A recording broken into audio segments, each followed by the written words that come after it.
이어서 이정미 정의당 전 대변인께 9분 드리겠습니다. 마음껏 쓰시죠. 예.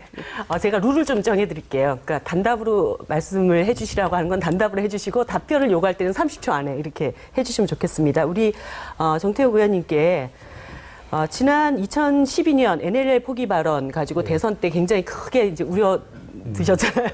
예, 그리고 나서 자유한국당 윤상현 의원이 이 발언은 우리가 잘못한 거다 사과를 하셨습니다. 그거 알고 계시죠? 예. 예. 그런데 그것과 유사한 일이 지금 다시 벌어지고 있어요. 그래서 작년부터 계속 이 송민순 쪽지건 가지고 국민들이 도대체 지금 그게 뭐가 중요한지도 모르는 일을 가지고 계속 이걸 우려드시고 있는데 방법은 딱 하나 있습니다. 진실 공방을 하고 있는 것 아닙니까? 예. 그렇기 때문에 NSC 회의록을 공개하면 됩니다. 제가 알기로는 다른 정당에서는 다 그걸 찬성하고 있어요. 자유한국당, NSC 회의록 공개해가지고 이 진위 여부 가리는 것에 대해서 찬성하십니까? 예. 네, 알겠습니다. 그리고 한 가지 더 말씀드리겠습니다. 홍준표 후보 관련된 이 강간 모의 관련된 이 문제예요. 젊은 청년 시절의 일이었고 지금 그것을 용서해달라고 얘기하셨지만 2005년도 이 자서전을 쓸 때는 홍준표 후보는 청년 아닙니다. 성인이고 정치인이었습니다. 그런데 그 자서전의 내용을 기록할 때 마치 젊은 시기에 치기 어린 무용담을 자랑하듯이 그렇게 글을 썼다는 것이죠.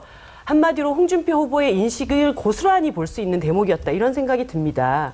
지금 딸을 키우는 부모들이 저런 사람 대통령 되면 진짜 큰일 나지 않을까 너무너무 두려움에 떨고 있고 여성들은 너무나 모욕적인 이런 느낌을 지울 수가 없고 대선판에서 정말 수치스럽다고 저는 생각을 하고 있습니다. 한마디로 뇌물사건 형사 피의자인데다가 강간 모의범으로 또 이렇게 막 지목되고 있는 홍준표 후보에 대해서 자유한국당에서 이 공천이 정말 잘못됐다고 생각하지 않으십니까? 그 부분에 대해서는 본인이 분명히 사과를 했습니다. 그리고 그 팩트 자체는 지난번 2007년 사과했기 때문에 괜찮다? 예. 예, 알겠습니다.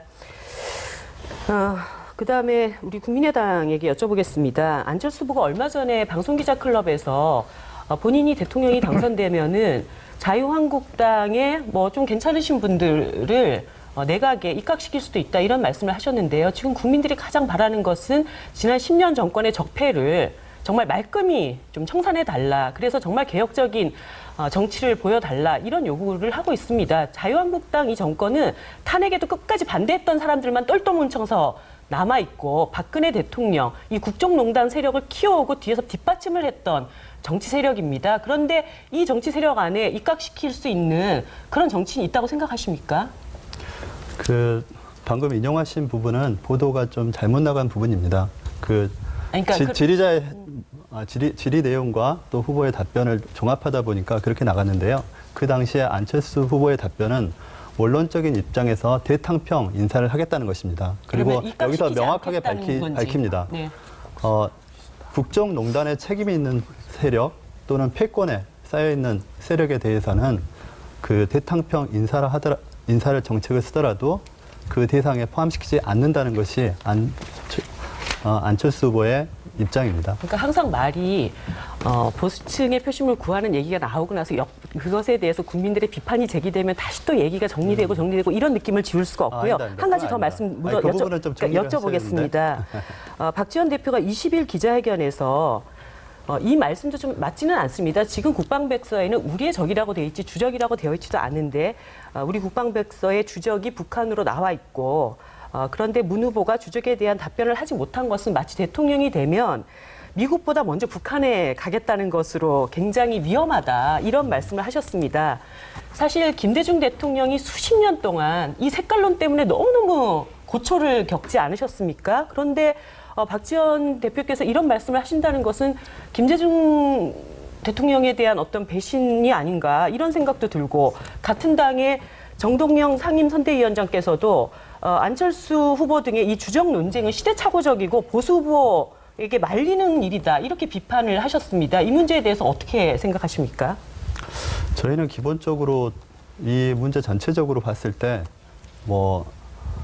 후보의 도덕성의 문제에 대한 문제 제기입니다. 그러니까 지금 박지원 지금 선대위원장께서 말씀하신 부분과 관련해서도 물론 적을 적이라고 말하지 못하는 우리 대통령이 있어서는 안 된다는 부분에 있어서는 저 역시 동의합니다.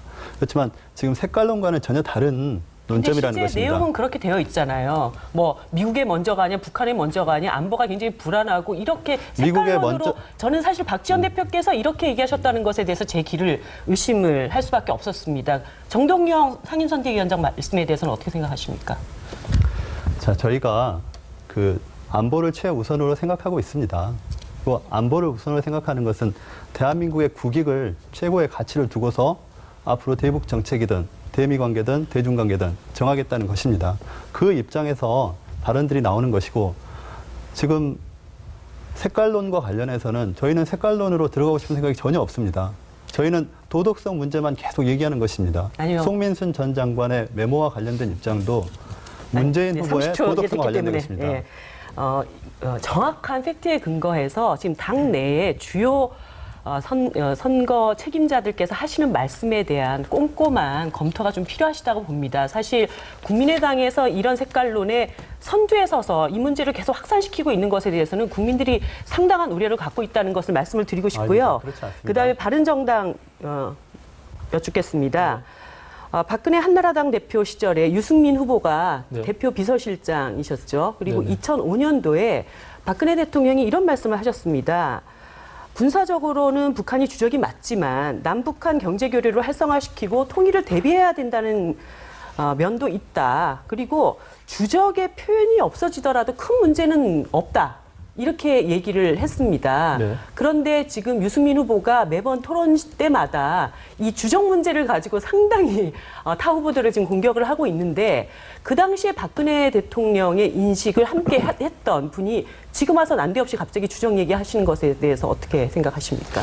지금 유승민 후보가 얘기하고 있는 안보에 대한 문제 제기는 지금의 국가적 상황에서 우리 대한민국 국민들한테 가장 중요한 문제이기 때문입니다. 이것은 저는 그 색깔론으로 오히려 그것을 역공하는 것은 오히려 잘못된 인식이다 이렇게 보고 있습니다. 왜냐하면 독일에서 난민 문제가 선거에서 이슈가 되고 프랑스에서 IS 테러가 선거에서 이슈가 되는 것처럼 지금 북핵 미사일이 우리를 위협하고 있습니다. 그 상황에서 북한에 대한 안보관, 자기의 인식, 그 적에 대한 인식 이런 것들이 어떠냐라고 묻는 것은 당연히 국민들의 질문이라고 보고 있기 때문에 좀 필요하다고 봅니다. 네, 저는 한반도 평화체제를 구축하는 과정에서 지난 이명박 박근혜 시절 9년 동안 외교 정책이 실종됐기 때문에 동아시아 상황이 굉장히 어려워졌다고 생각을 합니다. 그리고 주적이라고 하는 발언을 몇 번을 하는가가 안보를 강화시키는 것 아니라고 봅니다. 지난 9년 동안 군 고위 장성들 전부 자기 주머니 착복하려고 방산비리 저질렀고 그리고 일선에서 뛰고 있는 우리 장병들한테 총탄 뚫리는 방탄복 지급해가지고 군 기강 무너뜨렸고 네. 이런 것부터 어떻게 바로잡을 것인가 이런 고민하시는 게 필요하다고 생각이 들고요. 물론입니다. 예. 마지막으로 그 더불어민주당께도 좀 여쭙고 싶습니다. 네. 이번 송민순 건에 대해서 민주당도 굉장한 성찰이 필요합니다. 민주정부에서 자기 정부의 어떤 개혁적 방향과 민주적 방향에 전혀 맞지 않는 인사들을 그렇게 등용해서 결국 이렇게 뒤통수 맞으시는 거 아닙니까? 그런데 지금 문재인 캠프에 가만히 보면은 노동조합을 적대적으로 여기고 있는 분들, 그다음에 박근혜 정부의 정책 공약을 경제 정책 공약을 짰던 분, 그리고 새누리당의 강력 단체장을 했던 분, 이런 분들 지금 마구잡이로 불러 모으시면서 차기 문재인 정부에 대한 구상을 짜고 있습니다. 이런 일이 재탕 삼탕 되지 않으라는 법이 있습니까? 이런 식으로 캠프 구성해가지고 문재인 정부에 대한 국민들의 어떤 개혁적인 방향에 대한 신뢰성을 얻을 수 있다고 생각하십니까? 네, 4초밖에 안 남는데 조금만 말씀드리겠습니다.